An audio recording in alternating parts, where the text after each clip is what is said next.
विवाद एवं विचार विवाद हेले विचार हो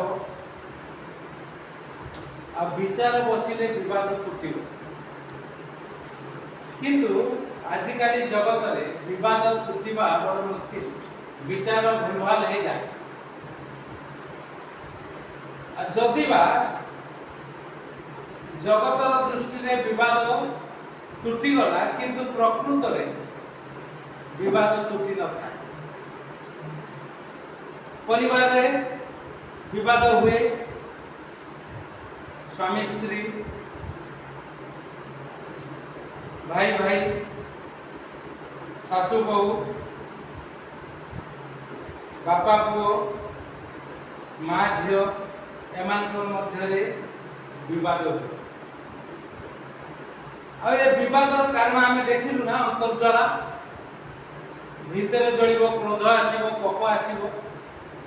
ए सब दूरे रही आम जो प्रकार शुणिलु उपदेश को ग्रहण करने दरकार उपदेश को मानिबा दरकार उपदेश को पालिबा दरकार खाली शुणिदेले हम गत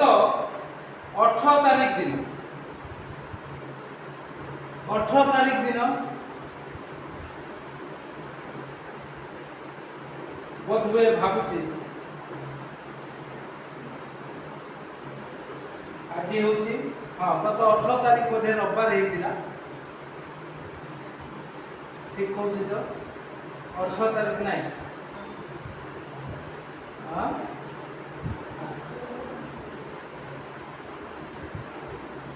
गत 22 तारीख दिन 21 तारीख दिन बोधे कि पूर्व मुझे छोटिया छोटिया लिखी जापर 13 तारीख पर 13/7/20 रविवार 20 तारीख दिन आसी 13/6/20 हाँ 13/6/20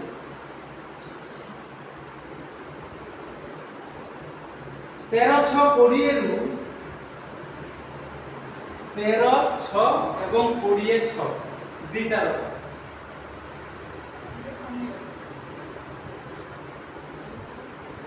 13/6 एवं 20/6 13/6 होची शनिवार रविवार 14/6 एवं 21/6 होची रविवार এই দুইটি রবিবারে মু টিকে অশান্তি এটি কাহিকি না উপদেশ অগ্রাহ্য করাগলা যাহা কুয়া যাইতিলা এটি তাহা হেলা নাই সেতিপাই মু টিকে অসন্তুষ্ট হেলি মাত্র 2800 বেলকু পিলা মানে আসিଥିଲେ বড় মানে তাଙ୍କର আসি নଥିଲେ কে 2800 বেলকু পিলার মা আসিলা आसी कहला मोर सासू या देले अर्थात झुनी कहला लुद आ से देले पठेले बोले हो भल कथा तुम कौटू आस बापा घर ना सासू ठीक तापर 2800 पर रविवार है जुलाई 2800 पर 5/7 ये रविवार 2800 पर 5/7 रविवार नहीं 5/7 रविवार नहीं हाँ 5/7 रविवार सासू नहीं कि बोलना ये दी जन देखो ना पिला के आसला जो पिला वाला आसना और जने बच्चे जने ये बोले ऐसा आसना मुगली कुआड़े बोले सेते को मोर मन गुड़े है कि अड़ुआ हम आ थोड़े दिन तर पैसा ले पिला मान को कहली बोले तुम छेली को खाई गले कि किए नहीं गले जाने ये कथा मैं कही दे सकते मात्र गत रविवार केवल पिलाटी आसला कहीं ना चामुआ चामुआ टिके कान में बाजिला मुझे जाने निश्चित छेली को सीना खाई नथिबो अन्य किसी क्षति अन्य किसी परिवार असुविधा हो कहीं ना आम देखु क्रोध अंतर्ज्वाला कोप ए सब उद्धार पाइबा को हेले सप्ताह सबुदिन आम व्यस्त रोचु कार्य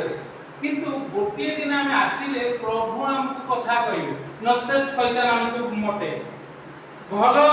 विषय हेले मध्य ताहा भेल हेइजो आ एठी जदि विचार न सुनिबे बाहर लोक विचार करिवे विचार गड़बड़ी हो अड़ुआ हो ठीक ठाक हो ना लज्जा पाइबा को आ लोक माने कहि देबे कोन तमे तो प्रभु को पाक जाउछो गिरजा जाउछो तमर काई के प्रकार होछि तमर व्यक्तिगत जीवन काई के प्रकार तम परिवार के प्रकार ए प्रकार होछि ए सब विषय आसीबो सेथि पई तीतस पुस्तक रे गोटे कथा लिखा जाय आमे कोन करबा मु ए सब कहबार कारण होछि आ माने सचेतन अनेक कथा ए प्रकार कहि अनेक सुधार आ जते बेले बेसुधार सेता बेले क्षति आ क्षति हे गले ताको भरणा करबा बड़ मुश्किल है भरणा करबा बड़ मुश्किल हे जो तीतस पुस्तक तार 2 पर्व 3 पद रे कोन लिखा जाउछि तीतस 2 पर्व 3 पद एवरी पूर्वरु अछि तीतस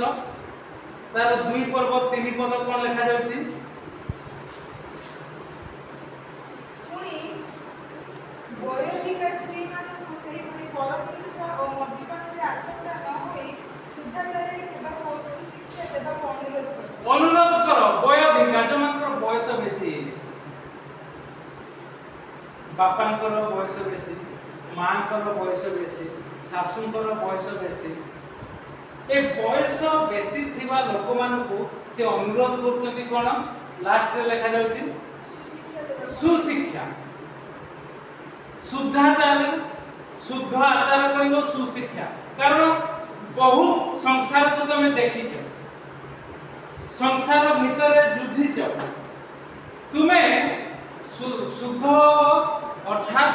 तुम्हें सब कोप क्रोध ए अंतर्जाला ए सब को जगिबो भूल कले भी आ ताकू ठीक ठाक विषय प्रभुकर वाक्य शिक्षा दे लेखा जाय अनुरोध करूछ एहा बड़ मानकर निहाती कर्तव्य अछि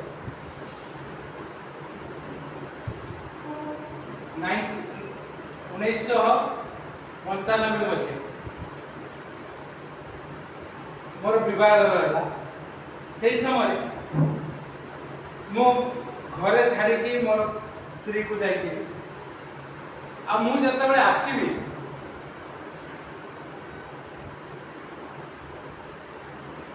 राति रे अनेक कथा कहबो मो स्त्री ये प्रकार ठीक होनी परिवार एउडा कहू आ माँ किसी कहना माँ एक प्रकार को शुणिकी केवल गोटे कथा कहती एते दिन बयस है केवे झड़ी पड़े कौन ठीक अच्छे टे सही जाओ बहु हिसाब तुम्हें जो पिला छुआर माँ हम तुम्हें से कहीपर ना आम को यही प्रकार मो सागर कह आ दिन में माँ आसी कह बहु एमती कला टे पिलाटा देखीदेली ये हूँ आम जीवन एक प्रकार करती आ मोर माँ तो ना स्त्री भी ना भौणी मैंने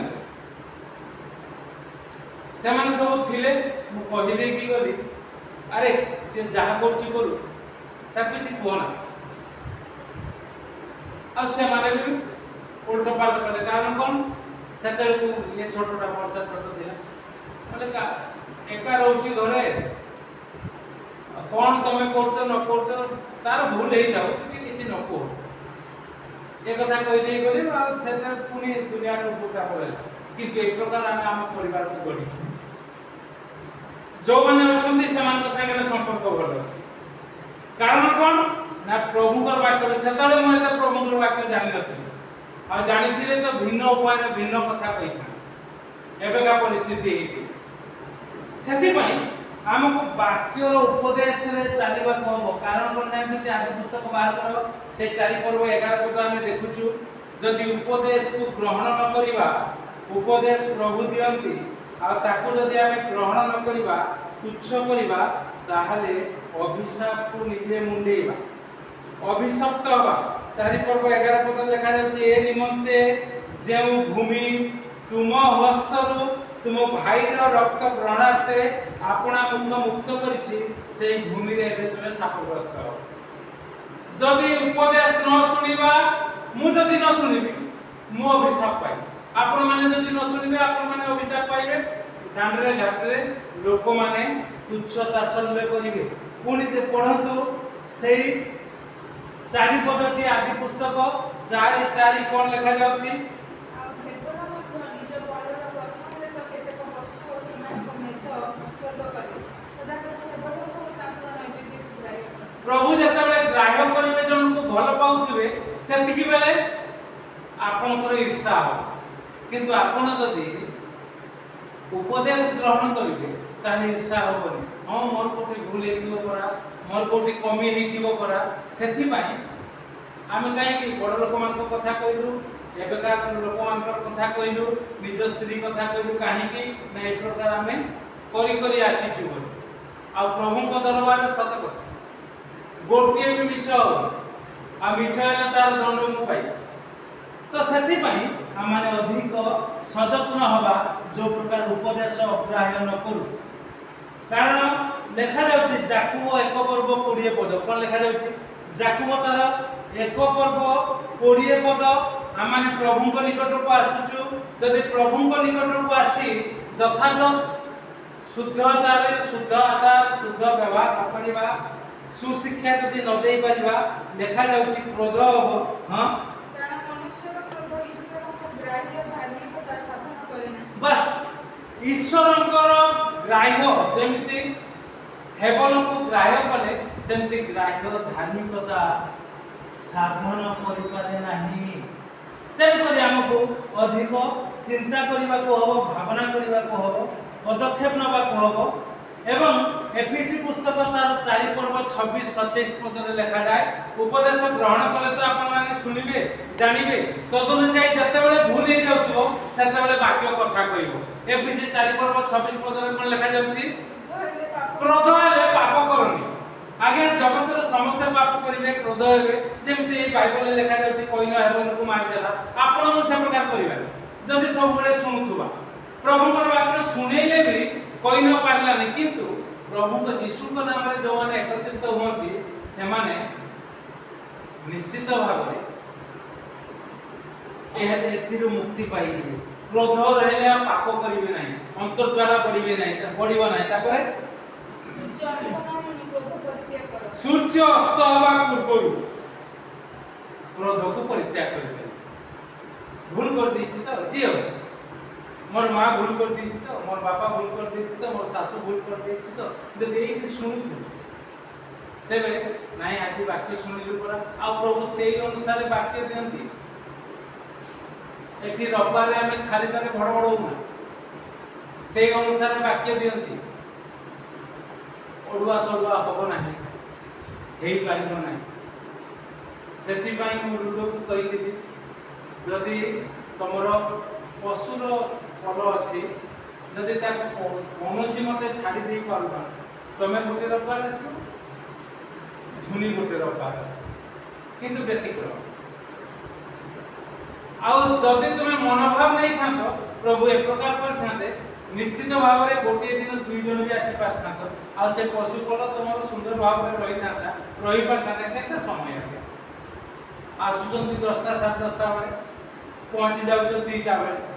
ଯାଇକି ରବିବାର ଗୋଟିଏ ଦିନ ସେ କାମ କରିହେବ ଅନ୍ୟ ପ୍ରକାର। ତେଣୁକରି ବିବାଦ ନ ବଢ଼େଇବା ପାଇଁ ଆଉ ଲୋକମାନେ ତୁଚ୍ଛ ତାଚ୍ଛଲ୍ୟ ନ କରିବା। କାରଣ ଲୋକମାନେ ସେମାନେ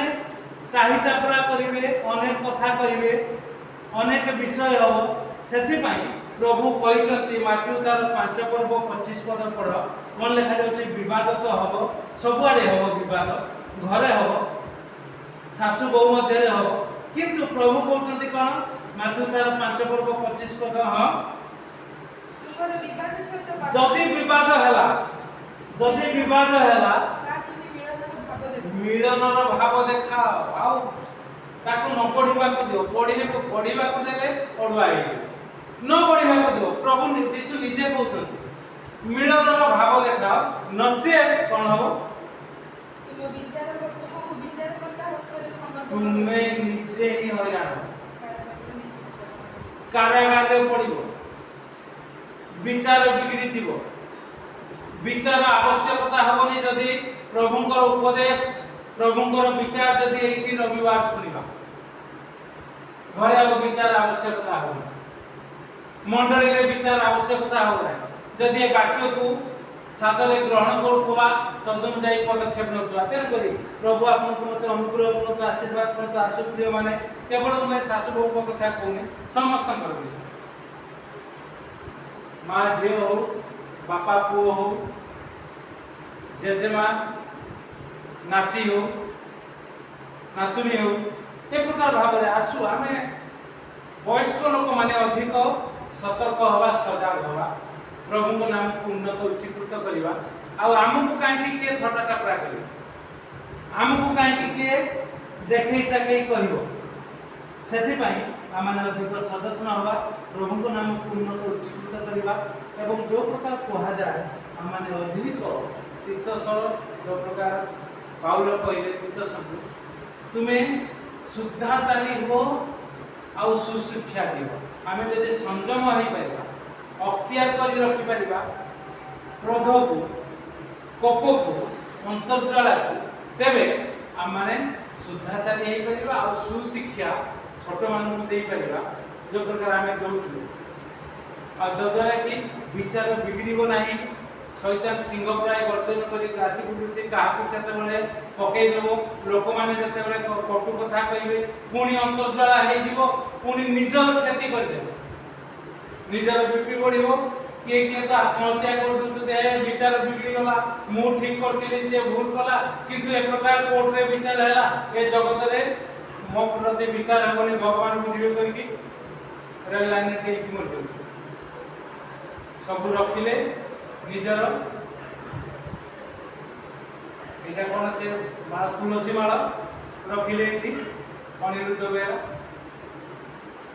निजर लुगा रखिले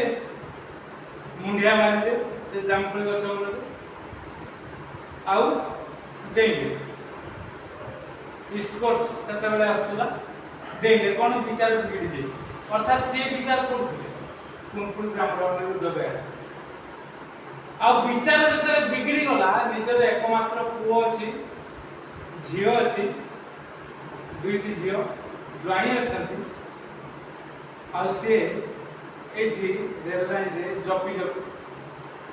राम नाम जपी जपी देखे ट्रेन तक मार देला लोक मान जाई कहिबारो ताकर आसिला तो से पूरा पेंडुआ हो जाथियो ना आ देखुछंती कोन ना ताकर तुलसी माळ आ जो पिंधी छंती सेतबळे तो गामछा पिंधुले गामछा गोटे पिंधिबे गामछा गोटे पकौथुले कहीं विचार करथुवा लोक एक प्रकार अवस्था कहीं गेला अंतर्ज्वाला निजर क्षति कर देला कारण जेतेबेले ता विपक्ष रे विचार गला केते ठीक करथुला भूल करथुला हम जानु किंतु निजर क्षति कर देला प्रभु आपन को मते अनुग्रह आशीर्वाद करंतु आसु आमे शैतान हाथ रे धोला न दो अभिशप्त न हो एवं सुंदर विचार विशेष करी सासु को ए प्रकार विषय को जद्वारा कि पिला माने से माने शिखिबे नले पिला माने बड़ हेले कहिबे कोन से माने जतबे सासु घर को जिवे से माने कहिबे से माने जतबे बहु आनिबे से माने जतबे कहिबे मां को तू तो एमती करथु तू काई एमती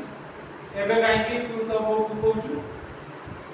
तेन बहुत सावधान हवा आगामी दिन रे आमे अधिक सचेतन हवा उपदेश जहा दिया जाउछि आसु आमे श्रवण करिबा घेना करिबा पालन करिबा किछि असुविधा हो नै अल्प क्षति हे गेले हे जाऊ पर किंतु प्रभु को निकट को आसी ए जगत रे आमे सम्मान सह बंचिबा निज को प्रतिष्ठा करी बंचिबा अन्य मान को निकट रे प्रभु को नाम को उन्नत उच्चीकृत करिबा अन्य मान को सुजोग दबा नै से माने जो प्रकार आम विपक्ष रे कथा कहि पारु प्रभु ए चिंता रे हमको आशीर्वाद करन आमेन।